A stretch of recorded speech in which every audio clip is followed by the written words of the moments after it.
Good morning friends, नमस्कार। चलिए देखिएगा, आज है आपका 20 अक्टूबर है, 20 अक्टूबर 2022। चलिए देखिएगा, करंट वाली चाय इंपॉर्टेंट है, ध्यान से सुनिएगा और मन में अपलोड करिएगा। पहला प्रश्न, निम्नलिखित में से किसे छत्तीसगढ़ के राज्यपाल श्रीमती अनुसुईया उइके द्वारा प्रतिष्ठित छत्तीसगढ़ गौरव सम्मान पुरस्कार दिया गया है? ऑप्शन है यहाँ पर, और करेक्ट आंसर है option number E, Pankaj Agarwal. याद रखिएगा, पंकज अग्रवाल। देखिएगा इसके संबंध में कि पूनो के सीईओ देखिए पंकज अग्रवाल को इंडोर एंटरटेनमेंट और मनोरंजन सेवाओं के क्षेत्र में उनके असाधारण योगदान के संदर्भ में छत्तीसगढ़ के राज्यपाल श्रीमती अनुसुईया उइके द्वारा प्रतिष्ठित छत्तीसगढ़ गौरव सम्मान पुरस्कार दिया गया है। देखिए, छत्तीसगढ़ में चालू वर्षा ऋतु 2022 के दौरान किस कार्यक्रम के तहत 26 विभिन्न नदियों के तट पर लगभग 15,41,000 पौधों का रोपण किया गया है? ऑप्शन है यहाँ पर, और इसका जो आंसर है, correct answer option number A है, नदी तट वृक्षारोपण कार्यक्रम। ध्यान दीजिएगा ना, देखिएगा इसके संबंध में जो इम्पोर्टेंट है, ध्यान से सुनिएगा। देखिएगा कि छत्तीसगढ़ में चालू वर्षा ऋतु 2022 के दौरान नदी तट वृक्षारोपण कार्यक्रम के तहत 26 विभिन्न नदियों के तट पर लगभग 15,41,000 पौधों का रोपण किया गया है और नदी तट का 1,400 हेक्टेयर रकबा हरितिका से आच्छादित व फल फूल के जो है पौधे लगाए गए हैं। याद रखना है कि वन एवं जलवायु परिवर्तन मंत्री मोहम्मद अकबर के मार्गदर्शन में विभाग द्वारा नदी तट रोपण का कार्य किया गया और इसका जो है रोपण कैंपा तथा विभागीय मद सहित नदी तट वृक्षारोपण कार्यक्रम के तहत किया गया है। और नदी तट रोपण कार्यक्रम के तहत चालू वर्ष के दौरान शामिल नदियों में देखिए जितने भी नदी है वो आपको याद रखना है दोस्तों, ठीक है। शिवनाथ, फुलकदई, केंदई, लीलागर, महानदी, हसदेव, आगर, रेंड, मेघाशाला, जिंका, मोरन, सोंडूर, बांकी, गलफूला, हसदो, नेऊर, कैदई और खटंबर, भैंसुन, चुंदी, भवई, बनास, रामपा तथा भूलू नदी शामिल है। वहीं दोस्तों बिलासपुर वृत्त के अंतर्गत बिलासपुर, मरवाही, कोरबा, धर्मजयगढ़ तथा जांजगीर चांपा वन मंडल स्थित 8 नदियों के 263 हेक्टेयर रकबा में 2,89,000 पौधों का रोपण किया गया है। इसी तरह कांकेर वृत्त के अंतर्गत 4 नदियों के 19 हेक्टेयर रकबा में 20,595 पौधे तथा रायपुर वृत्त के अंतर्गत 2 नदियों के 29 हेक्टेयर रकबा में 31,900 पौधों का रोपण किया गया है। इसके अलावा आपका सरगुजा वृत्त के अंतर्गत सूरजपुर, बलरामपुर, कोरिया तथा मनेन्द्रगढ़ वन मंडल स्थित 12 नदियों के 1,076 हेक्टेयर रकबा में 11,84,000 पौधों का जो है रोपण किया गया है। ओके, चलिए नेक्स्ट प्रश्न देखिएगा। देखिए ये वाला प्रश्न बहुत ही इंपॉर्टेंट है, ध्यान से सुनिएगा। नीति आयोग की जारी रिपोर्ट के अनुसार अगस्त 2022 के लिए champion of change delta ranking में छत्तीसगढ़ के नारायणपुर जिला कौन से स्थान पर है? ऑप्शन है यहाँ पर, और करेक्ट आंसर है ऑप्शन नंबर ए है, 5वां। याद रखिएगा, 5वां। देखिएगा इसके संबंध में, देखिए कि भारत सरकार के नीति आयोग की ओर से आकांक्षी जिलों को लेकर रिपोर्ट जारी की गई और इसके अनुसार अगस्त 2022 के लिए जारी की गई champion of change delta ranking में छत्तीसगढ़ के नारायणपुर जिले का जो है परफॉर्मेंस बेहतर रहा है और देश में घोषित 112 आकांक्षी जिलों में से ओवरऑल परफॉर्मेंस श्रेणी में शीर्ष 5 जिलों में छत्तीसगढ़ के आकांक्षी जिलों में शामिल नारायणपुर जिला जो है 5वें स्थान पर रहा है। और देखिए कि वहीं स्वास्थ्य और पोषण श्रेणी में नारायणपुर जिले का जो है स्थान दूसरा है, याद रखिएगा।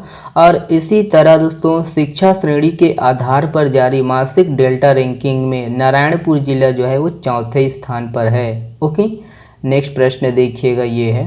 देखिए निम्न में से किस राज्य में देश की पहली जेल लोक अदालत शुरू हुई है?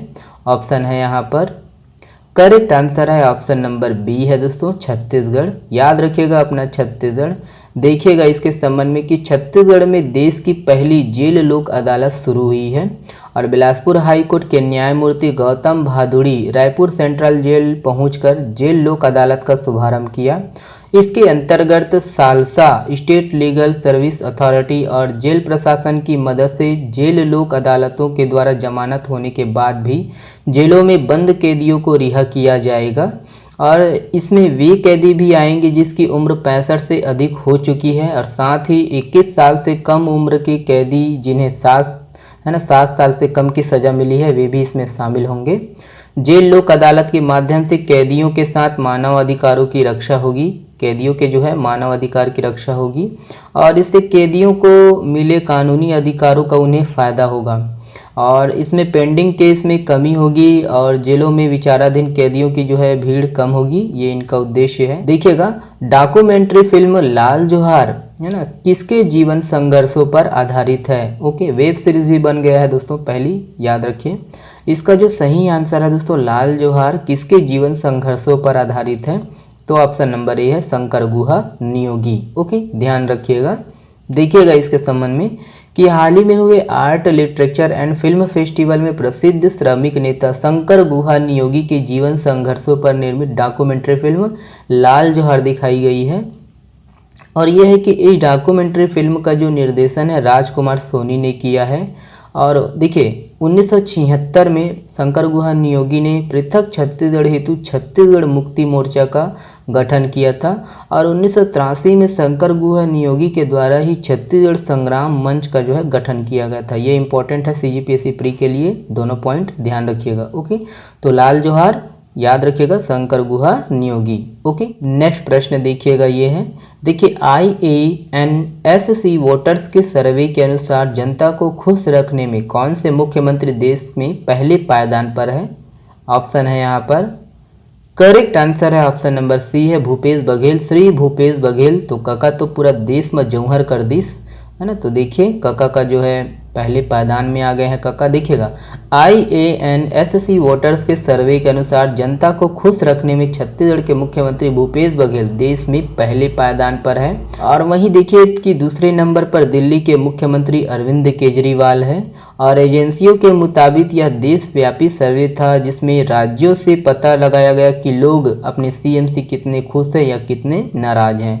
तो काका ने बाजी मार दिया। देखिएगा, देखिए नए लेखा महानियंत्रक के रूप में किसे नियुक्त किया गया है। ऑप्शन है यहाँ पर, करेक्ट आंसर है ऑप्शन नंबर बी है भारतीय दास। याद रखिएगा भारतीय दास।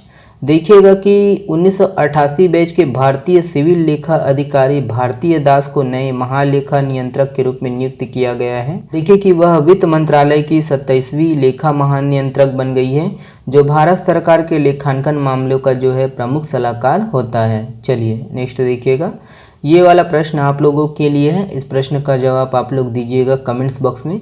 देखिए छत्तीसगढ़ में खरीफ विपणन वर्ष 2022-23 में उड़द और मूंग की न्यूनतम समर्थन मूल्य MSP पर खरीदी कब से प्रारंभ की गई है।